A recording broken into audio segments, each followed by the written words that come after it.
Hello and welcome to Within the Frame, where we bring today's most pressing global issues into focus. I'm Kim Mok-yeon. South Korea has been suffering from a chronic low birth rate. It's been a decades-long problem, but in a glimmer of hope, Statistics Korea has revealed that the number of births in the country surpassed 20,000 for 2 straight months from July.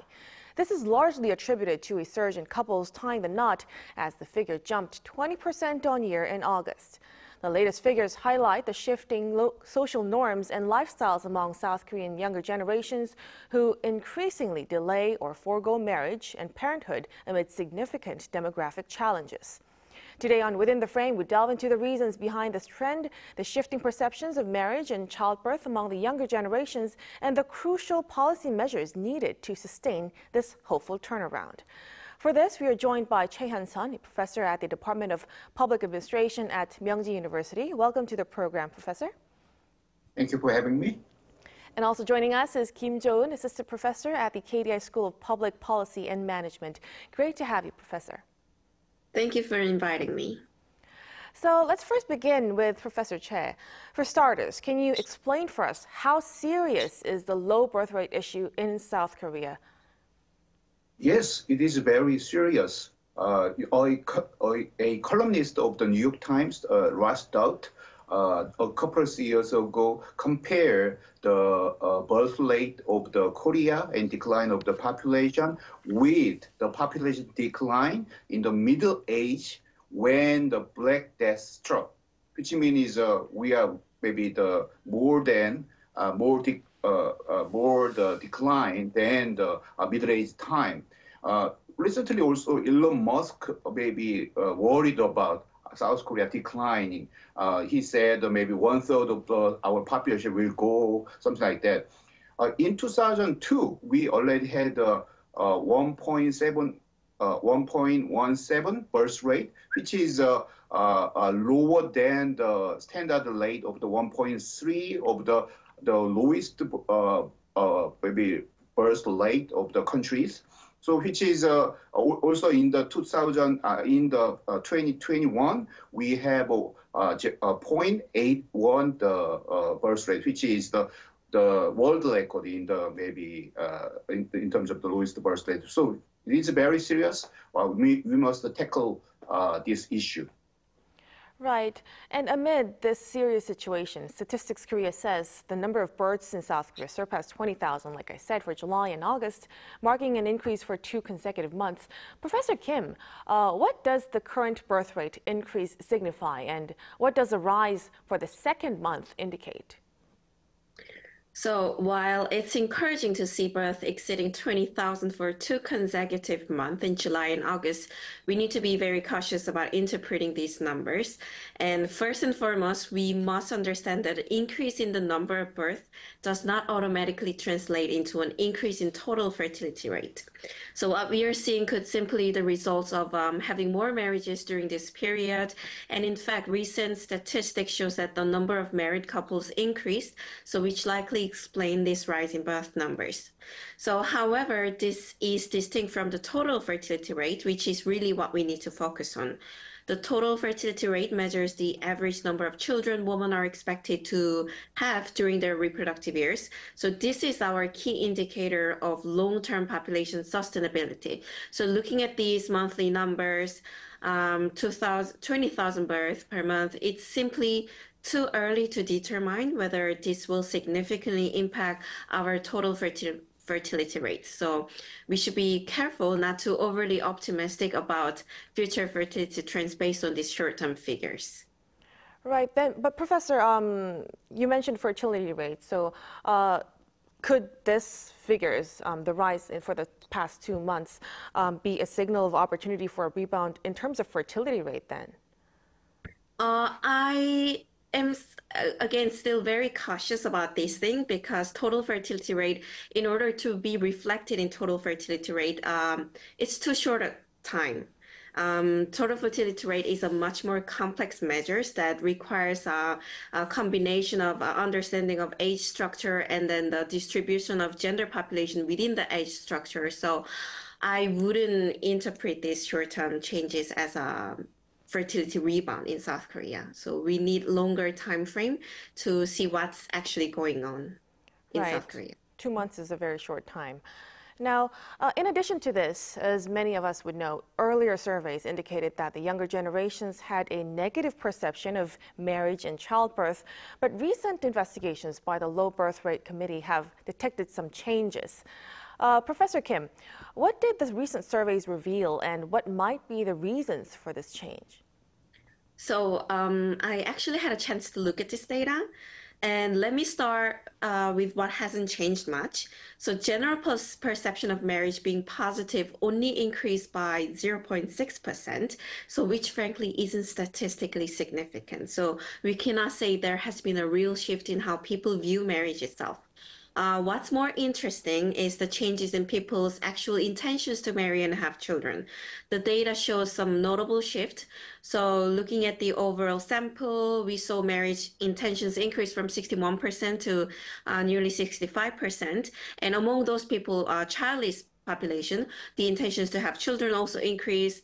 But what I find particularly noteworthy is women's marital intentions just jumped from 48% to 60%. So now the last number, an 11% increase in just 6 months might seem very dramatic change. And while some people are arguing that this is due to recent government policy initiatives and interventions, but I think again we need to be very careful about drawing such conclusion, because 6 months is really too short a time to see genuine policy effects. These kind of social policy and changes typically needs more time to manifest. And second is that these statistics are highly dependent on population characteristics. So there's a possibility that recent samples simply includes more people who are already inclined to have children and marry. And another thing is I'm having trouble identifying any major societal changes in these 6 months that will explain such sudden change in marital intentions. And finally, we need to remember that expressing an intention to marry and have children doesn't automatically translate into action. People need both material and non-material conditions to be right before they take important, significant life steps. So while these numbers are certainly interesting and worth monitoring, I wouldn't want to make any definitive conclusion based on such a short-term change. Wow, Professor, thank you so much for the clear explanation of the latest survey. Now, despite these kinds of concerns, the presidential office has described the increase in births for the past 2 months as very hopeful, stating that signals of a turnaround in low birth rates are beginning to emerge. Professor Che, what about you? Do you believe this trend of increasing births would continue? Yeah, probably this is a good news, we can say, but I agree with Professor Kim. We should be very careful, cautious about it is a real trend for the future. But still, we have 95% of the 20s not married yet, and maybe 51% of the 30s also not married yet. More seriously, I think in Seoul, 63% of the 30 years, they also not married, which means in terms of the social structure and the population structure, we are not good shape for the maybe population increase for the future. So I think maybe it's too early, and maybe we say this is a good signals. Right, so it's too early to jump into conclusions. Then, in order to transform the increase in births into a turning point for low birth rates, what kind of changes are needed to be made in societal structures, Professor Kim? While government support for workers' work-life balance is crucial, because current government is really pushing forward to making workers' work-life balance improving, and research remains mixed regarding the effectiveness of such initiatives in increasing fertility rates and fertility intentions. Significant concerns still persist, particularly among male workers, about penalties associated with taking family leave and then flexible work arrangements. Using such policies is often perceived as demonstrating a lack of loyalty and commitment to the employer, especially for male workers. This suggests that without challenging the deeply embedded workplace norms about what constitutes an ideal worker, the effectiveness of these policies may remain limited.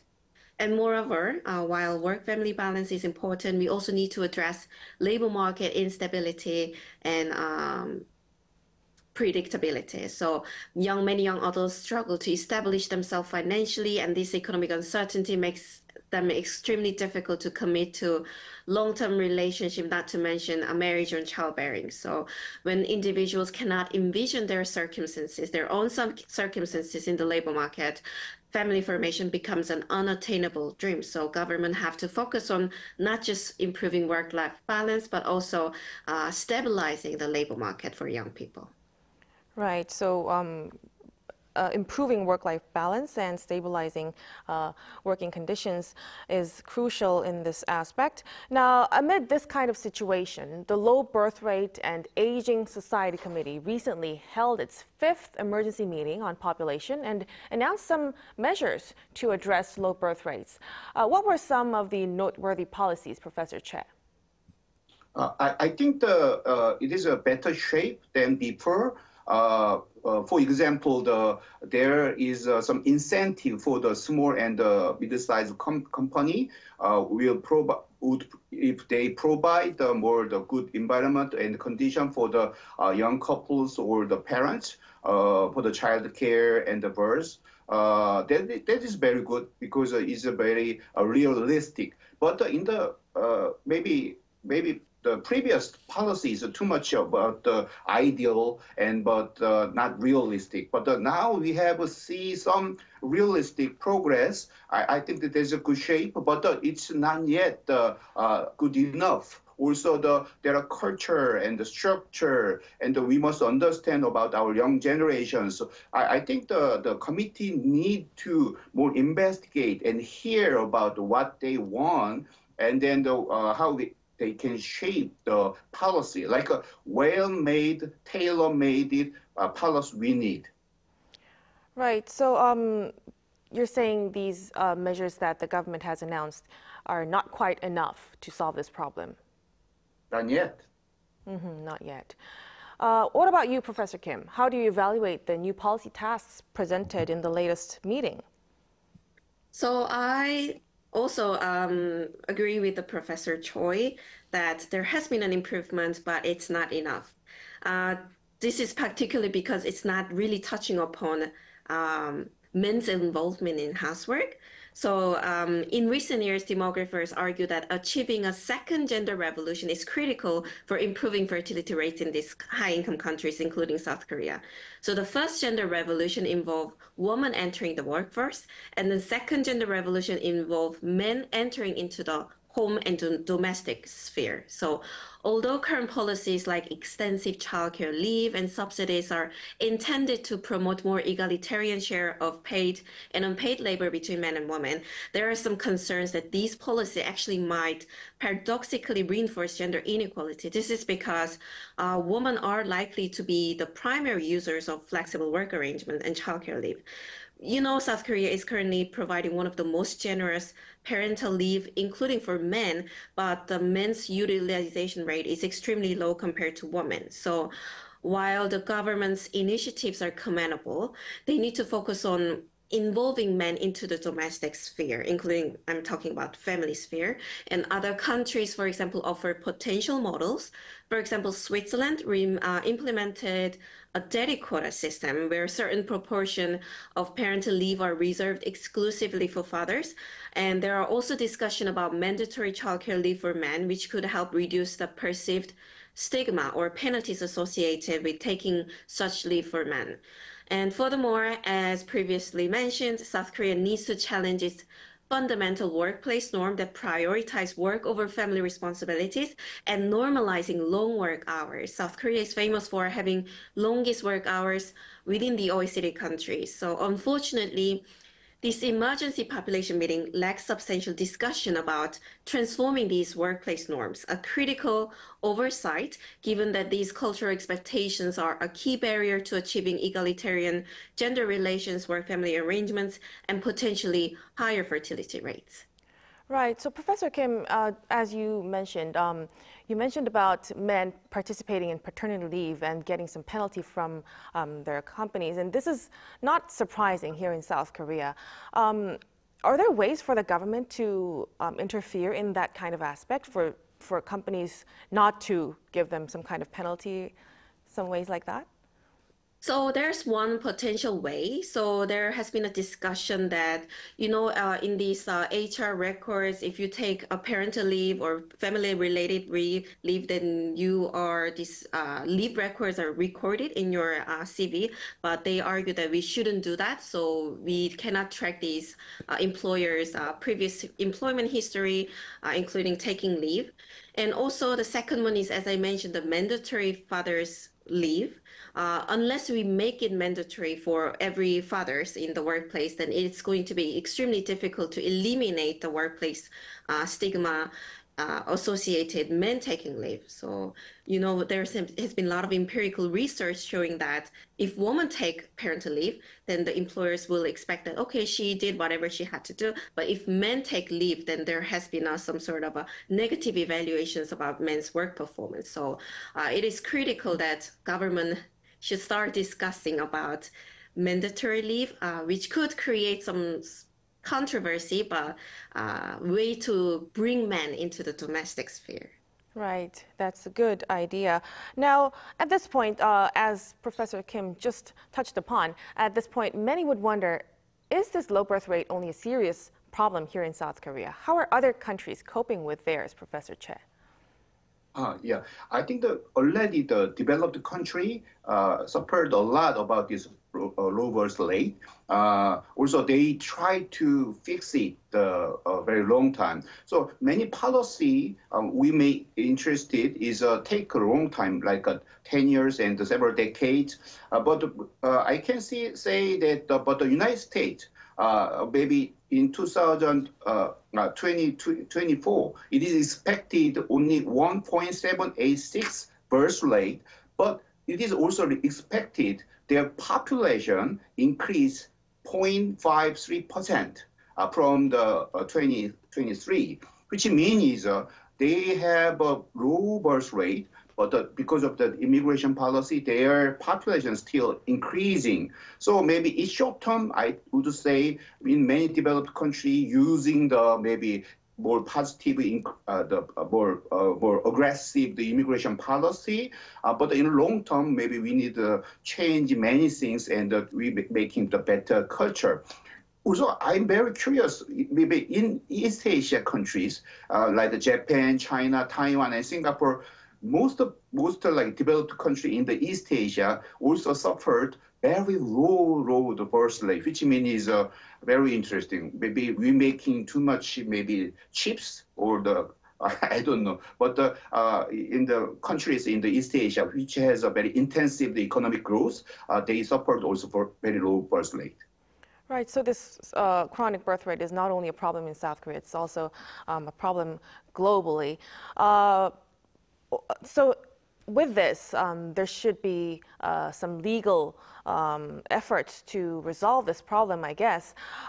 So the legal bill to establish a population strategy planning division, which would control low birth rate policies, was introduced last July, but it had not passed through South Korea's National Assembly Standing Committee. Will the increase in births give some momentum to discussions about establishing this division? Maybe unfortunately not. I think that I would devil in the detail. So I think maybe the legislation is a very delicate job. Also, now the ruling party also only have like a minority, and then the opposition party, Democratic Party, has they have almost 2/3 of the assemblymen, which means I think the president to get out and shake hands and talk and communication, and government need to explain to the opposition part Party about what we need, and that this is very urgent. And the opposition party knew that it is very urgent, but there is no details. Also, there is no negotiation about the details. So I'm not sure. Maybe in the short future, the bill will be passed. Is very maybe pessimistic now. Yeah. Right. Then what about Professor Kim? Aside from this specific legislation, do you think there could be other efforts to help the birth rate here in South Korea go on a surging path? I think South Korean government is doing their best to increase fertility rates, and I don't know what to ask more. And I think the policy interventions now should, as I mentioned, repetitively mentioned, to actively talk about men's role in the family. And otherwise, it's going to be very difficult to challenge fertility decline. And another thing is, so most of the time, this government policy is aimed at promoting work-family balance for married couple who already have like successfully married and then have intentions to have child. But the thing is, the key source of South Korea experiencing below 1 total fertility rate is because South Korea, there has been growing population of young adults who are resisting to marry. So resisting to marry, promoting work-life balance for people and then providing all these like monetary benefits to having children, it's not going to make young people to marry. So there has been another problem in Korea regarding dating market. So the Korean government have to also look into what could be the problem that, the obstacle that young people, like single people face in the Korean dating market to Right. increase. It's not only just the birth rate that matters. It's connected to the dating and the past traditions that South Korea has been observing in the past. All right, Professor, we will have to end it right here. Professor Che and Professor Kim, thank you so much for your time and your insights tonight. We appreciate it. Thank you so much. Thank you again for joining us on Within the Frame. Be sure to tune in next time as we continue to explore the stories that matter. Till then, stay informed and engaged.